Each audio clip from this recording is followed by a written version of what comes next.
Assalamualaikum warahmatullahi wabarakatuh. Nama saya Syiril Azhar Salsabilah, NIM 202011110013 dari Prodi Pendidikan Bahasa dan Sastra Indonesia. Saya di sini akan menjawab soal UAS-IK semester 4. Nomor 1. Tulislah ayat dalam surat Al-Mujadalah ayat 11, lengkapi dengan hakikatnya, kemudian jawablah pertanyaan berikut. Surat Al-Mujadalah ayat 11. A'udzubillahi minasyaitonirrajim. Ya ayyuhalladzina amanu idza qila lakum tafassahu fil majalisi fafsahu yafsahillahu lakum wa idza qila syuzu fanshuzu birfa'illahu alladzina amanu minkum walladzina utul ilma darajatih wallahu bima ta'maluna khabiru. 1A. Mengapa menuntut ilmu itu wajib bagi setiap orang Islam? Jelaskan.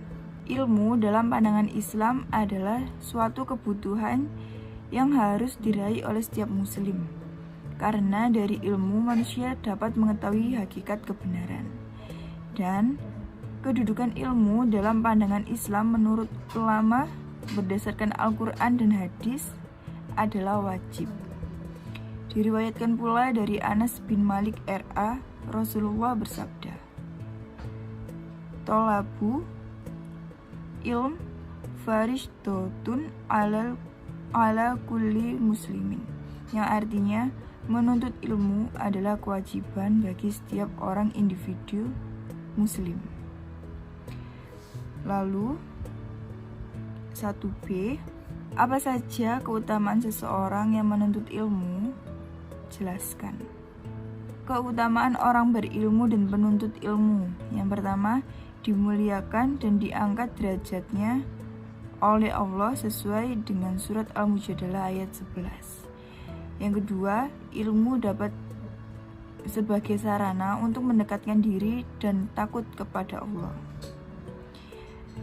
Yang ketiga, pahalanya sama dengan jihad fisabilillah. Yang keempat, dimudahkan baginya jalan menuju surga. Yang kelima, lebih mulia dari ahli ibadah. Dan yang keenam, dimohon ampunan oleh penduduk langit dan bumi. Nomor 2, pendidikan merupakan kata kunci bagi kemajuan dan kualitas suatu masyarakat atau umat dan bangsa di dunia ini. 2A. Jelaskan bukti bahwa pendidikan memegang peranan penting bagi kualitas suatu masyarakat, umat, dan bangsa di dunia ini. Pendidikan yang bermutu atau pendidikan yang baik dan akan menghasilkan sumber daya manusia yang bermutu dan baik pula, dalam arti kualitas bangsa yang baik. Sebaliknya, jika rendahnya mutu pendidikan atau tidak baiknya kualitas pendidikannya pada suatu negara menyebabkan lemahnya mutu sumber daya manusia negara tersebut. Ini artinya tidak mungkin kita mengharapkan untuk menjadi negara dengan sumber daya manusia yang unggul tanpa didukung oleh sistem pendidikan yang bermutu dan baik pula. Negara-negara maju di dunia ini, contohnya seperti negara Cina, Jepang, Korea, dan yang lain-lain, telah membuktikan bahwa pendidikan memainkan peran kunci atau peranan penting dalam mencerdaskan bangsanya, sehingga mereka menjadi bangsa yang maju dan besar. Karena itu, sesungguhnya dapat dipahami jika keberhasilan atau keterlibatan pemerintah sangat penting dalam menumbuh kembangkan suatu pendidikan yang berorientasi pada kualitas yang baik. Selain pemerintah, para pengelola pendidikan termasuk swasta dan masyarakat juga memainkan peran penting. Dan keterpaduan ini dari berbagai pihak tersebut sangat dibutuhkan dalam mengupayakan dan mengoptimalkan sesuatu dengan secara nyata kontribusi pendidikan dalam meningkatkan kualitas bangsa ini dengan baik. Lalu yang 2B,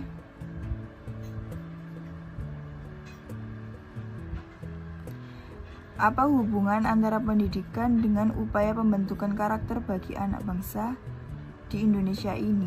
Jelaskan. Pendidikan mempunyai peran vital dalam membangun dan mengembangkan karakter dan mental seseorang atau mental seorang anak didik.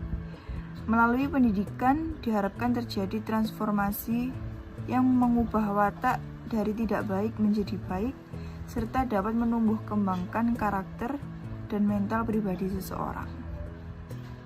Ada fungsi pendidikan bagi pembentukan karakter.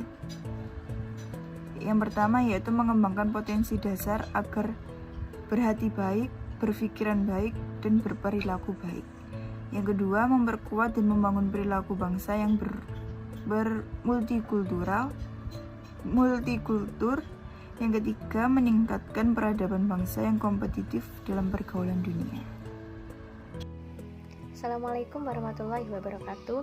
Saya Dwika Pramudia dengan NIM 2020-111-0014. Di sini saya akan menjawab pertanyaan nomor 2 di poin C dengan pertanyaan bagaimana Muhammadiyah melakukan proses pendidikan karakter religius di sekolah-sekolah yang didirikannya. Yang dilakukan oleh Muhammadiyah dalam proses pembentukan karakter religius di sekolah-sekolah yang didirikannya ialah yang paling utama dan paling awal ialah menanamkan atau memberikan keyakinan mengenai pengetahuan agama. Nah, selain dari pengetahuan agama juga diajak untuk menerapkan atau mengimplementasikan praktik-praktik dari ajaran agama mereka. Nah, di sini dari proses Muhammadiyah itu sendiri melakukannya dengan berbagai macam kegiatan atau program-program tertentu di sekolah-sekolah. Nah, dari pengetahuan itu diharapkan nantinya para peserta didik atau siswa yang ada di sekolah-sekolah Muhammadiyah itu mampu menerapkan atau mengimplementasikan ajaran-ajaran agama yang sesuai dengan Al-Quran dan Sunnah. Nah, jadi tidak hanya dari pengetahuan saja, tapi mereka juga diajak untuk menerapkan ajaran agama yang sesuai dengan Al-Quran dan Sunnah yang telah diajarkan di sekolah Muhammadiyah. Nah, pendidikan Islam itu kalau di Muhammadiyah namanya adalah AIK atau Al-Islam dan Kemuhammadiyahan. Di situ berbagai pengetahuan mengenai akhlak, kemudian perilaku dan sikap sudah ada, sehingga jika siswa mampu mempelajarinya, maka siswa juga akan mampu memahami hingga sampai mampu mengamalkan. Nah, untuk dari pengetahuan agama itu nanti akan diturunkan menjadi berbagai kegiatan atau berbagai program-program yang nantinya juga berkaitan dengan ajaran agama. Program-program tersebut diantaranya itu seperti program pengembangan diri kepada siswa-siswa yang mana dibagi menjadi 3. Yang pertama ada program rutin atau kegiatan rutin. Nah, itu kegiatannya bisa berupa seperti mengadakan sholat berjamaah, yaitu pada sholat duha dan sholat duhur. Nah, selain itu juga membiasakan diri bertadarus, membaca doa sebelum dan sesudah kegiatan belajar mengajar, sampai menggalakkan atau menerapkan program-program di TPA. Nah, ada juga kegiatan atau program seperti program spontan atau kegiatan spontan, diantaranya seperti menjenguk anak yang sakit, kemudian bertakziah, sampai kepada bakti sosial dan infak. Kemudian yang terakhir ialah seperti program keteladanan. Nah, di situ dimulai dari misalnya dari guru, seperti berpakaian rapi, kemudian bertutur kata yang baik, maka itu juga harus bisa diamalkan oleh peserta didiknya. Nah, serangkaian kegiatan-kegiatan tersebut itu dimaksudkan untuk membentuk karakter religius kepada siswa-siswa yang ada di sekolah Muhammadiyah. Jadi tidak hanya berpengetahuan tentang agama saja, tetapi mereka juga diajak untuk menerapkan, mengamalkan apa yang mereka dapat dari pengetahuan tersebut. Nah, sehingga dapat disimpulkan bahwasanya proses yang dilakukan oleh Muhammadiyah dalam pendidikan karakter religius di sekolah-sekolah yang didirikannya ialah melalui serangkaian program-program kegiatan. Nah, jadi tidak hanya berpangku pada pengetahuan saja, tetapi mereka juga diajak untuk menerapkan atau mengimplementasikan dari apa yang sudah didapat dari pengetahuan tersebut. Selanjutnya, saya akan menjawab pertanyaan nomor 3 di poin A, yakni pendapat saya mengenai mengapa Ahmad Dahlan ini mendahulukan mendirikan pendidikan daripada mendirikan organisasi Muhammadiyah. Menurut pendapat saya, berdasarkan buku atau referensi yang sudah saya baca dan film yang sudah pernah saya tonton yang berjudul Sang Pencerah itu, alasan dari Ahmad Dahlan yang mendirikan pendidikan terlebih dahulu daripada mendirikan Muhammadiyah ialah karena pendidikan ini merupakan sarana terpenting dalam kemajuan suatu bangsa. Nah, kepedulian terhadap bangsa itulah yang mendorong Ahmad Dahlan ini untuk mendirikan pendidikan. Hingga pada awalnya beliau merelakan rumahnya untuk dijadikan kelas sampai beliau ini mengajar di sekolah-sekolah Belanda, yaitu untuk mengajar pendidikan Islam. Nah, selain itu, pada saat itu beliau juga melihat adanya perbedaan antara sistem pendidikan kolonial Belanda dan juga sistem pendidikan di Indonesia yang berpusat pada pondok pesantren yang masih tradisional.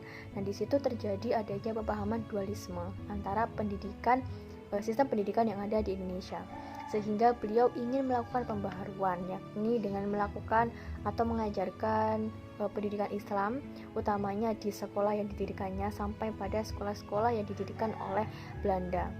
Beliau mengajarkan agama Islam di sekolah-sekolah yang didirikan oleh Belanda. Nah, selain beliau melakukan pembaharuan seperti pendidikan Islam, beliau itu melihat adanya fenomena-fenomena yang ada di sekitarnya, seperti masyarakat yang masih mencampurkan antara adat istiadat dan juga ajaran agama. Nah, beliau dari fenomena itu ingin melakukan pembaharuan yang sesuai dengan ajaran agama Islam. Jadi dapat disimpulkan bahwasanya Ahmad Dahlan ini menganggap bahwa pendidikan itu merupakan suatu bagian terpenting dalam kemajuan suatu bangsa, karena pendidikan itu adalah media atau sarana yang paling efektif, paling strategis untuk mencerdaskan kehidupan bangsa. Barulah setelah beliau mendirikan pendidikan itu, beliau mendirikan organisasi Muhammadiyah. Selanjutnya pada nomor 3 di poin B ini adalah menjelaskan mengenai konsep dan filosofi pendidikan Islam menurut Muhammadiyah. Konsep dan filosofi pendidikan Islam menurut Muhammadiyah ialah lebih mementingkan kepada tujuan pendidikan yang integral dengan materi-materi yang diberikan sekaligus dengan metode pembelajaran yang digunakan. Nah, ditinjau dari tujuan pendidikan Islam menurut Muhammadiyah ini yaitu mampu membentuk manusia muslim yang berbudi pekerti luhur, alim dalam agama, luas pengetahuan, dan juga menguasai ilmu keduniaan atau ilmu pengetahuan. Nah, selaras dengan tujuan pendidikan Islam menurut Muhammadiyah tersebut, nantinya akan melahirkan generasi atau manusia intelek dan memiliki keteguhan iman yang sesuai dengan ajaran agama Islam. Nah, jadi dengan memadukan konsep iman dan juga ilmu pengetahuan yang berkemajuan ini, nantinya diharapkan mampu menghasilkan atau melahirkan generasi yang siap untuk menghadapi zaman. Untuk materi-materi yang diberikan pada pendidikan Islam ini, menurut Muhammadiyah itu menyajikan materi mengenai akidah, akhlak, an-naf, hingga pada sosial. Selain itu juga menggunakan metode pembelajaran yang menarik seperti keteladanan, tanya jawab, kemudian berdialog, hingga pada demonstrasi. Nah, selanjutnya saya akan menjawab pertanyaan nomor 4 di poin A, yakni mengenai maksud dan tujuan pendidikan Muhammadiyah. Maksud dan tujuan pendidikan Muhammadiyah ialah membentuk manusia muslim yang beriman, bertakwa, berakhlak mulia, cakap, percaya pada diri sendiri, disiplin, bertanggung jawab, dan juga cinta pada tanah air. Selain itu juga membentuk manusia muslim yang berkemajuan, memiliki ilmu pengetahuan yang luas, kemudian beramal sehingga terwujudnya masyarakat adil dan makmur yang diridhoi Allah Subhanahu wa taala, serta menghasilkan sumber daya manusia yang handal. Assalamualaikum warahmatullahi wabarakatuh. Perkenalkan, nama saya Linda Arianti dengan NIM 2020 111016. Pada kesempatan kali ini saya akan menjawab soal UAS AIK nomor 4B. Pertanyaannya adalah, apa kontribusi Muhammadiyah di bidang pendidikan di Indonesia? Dan jelaskan. Muhammadiyah menciptakan pendidikan yang berorientasi kepada dua hal, yaitu yang pertama perpaduan antara sistem sekolah umum dan madrasah atau pesantren. Untuk mewujudkan rintisan pendidikannya itu, maka Muhammadiyah mendirikan amal usaha berupa sekolah umum modern yang mengajarkan keagamaan, mendirikan madrasah. Nomor 5A. Apa yang dimaksud dengan kendala sarana prasarana, dan jelaskan. Sarana dan prasarana yang dimiliki lembaga pendidikan merupakan faktor pendukung terlaksananya program sekolah, khususnya kegiatan pembelajaran yang dilakukan oleh guru. Tanpa sarana dan prasarana pendidikan, proses pendidikan akan mengalami kesulitan yang sangat serius, bahkan bisa menggagalkan pendidikan. Oleh karena itu, sarana dan prasarana mesti dikelola dengan tata kelola Islamik yang baik agar dapat berkembang secara dinamis dan sesuai dengan kebutuhan dan tuntutan zaman. Nah, kendala sarana prasarana saat ini pada lembaga pendidikan yaitu masih banyak di sekolah yang ada di Indonesia, mulai dari SD hingga SMA, SMK, belum melewati mutu standar pelayanan minimal. Pada pendidikan dasar hingga kini, layanan pendidikan mulai dari guru, bangunan sekolah, fasilitas, perpustakaan, dan laboratorium, buku-buku pelajaran, serta buku-buku referensi sangat minim. Selanjutnya, nomor 5B. Apa yang dimaksud kendala tenaga pendidik? Beberapa permasalahan yang dihadapi oleh tenaga pendidik yaitu yang pertama, kesejahteraan tenaga pendidik dan tenaga kependidikan. Maksudnya adalah kebijakan upah minimum boleh jadi telah menyebabkan pegawai bermental kuli. Bukan pegawai yang mengajar prestasi rendahnya dan bahkan tidak ada lagi insentif dari pemerintah daerah terutama yang tinggal di desa terpencil. Yang kedua adalah penilaian dan pengawasan kinerja. Maksudnya di sini adalah kinerja kompetensi guru masih jauh di bawah standar isi dan proses. Yang ketiga, ada promosi kepangkatan tenaga pendidik dan tenaga kependidikan. Maksudnya adalah pengurusan promosi jabatan atau pangkat bagi tenaga pendidik dan tenaga kependidikan terutama di daerah terpencil sangat sulit karena medan yang sulit dan birokrasi yang terlalu berbelit. Kemudian nomor 5C. Menurut saudara, bagaimana solusi menghadapi kedua kendala tersebut?